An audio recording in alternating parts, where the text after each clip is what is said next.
حدیث رسول نے فرمایا، اسلام کا ستون نماز ہے، جس نے اسے قائم کیا اس نے دین کو قائم کیا، اور جس نے اسے چھوڑا اس نے دین کو گرا دیا۔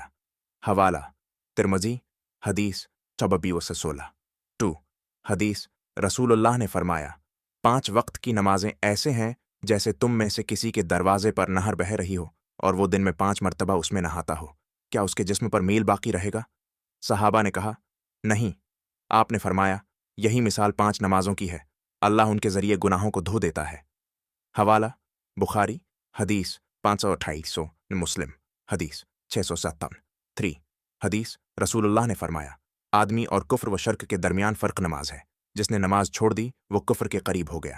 حوالہ مسلم حدیث 72۔ 4 حدیث رسول اللہ نے فرمایا، قیامت کے دن سب سے پہلا حساب نماز ہوگا، کا لیا جائے گا۔ اگر نماز درست ہوئی تو باقی اعمال بھی درست ہوں گے، اور اگر نماز خراب ہوئی تو باقی اعمال بھی خراب ہوں گے۔ حوالہ ابو داؤد حدیث 874، ترمذی حدیث 463۔ 5 حدیث رسول اللہ نے فرمایا، جو شخص 5 وقت کی نمازیں پابندی سے پڑھتا ہے اور وضو اچھی طرح کرتا ہے تو قیامت کے دن یہ نمازیں اس کے لیے روشنی، دلیل اور نجات بنیں گی۔ حوالہ مسند احمد حدیث 680۔ نماز کی فضیلت پر 5 اہم احادیث آج انتس۔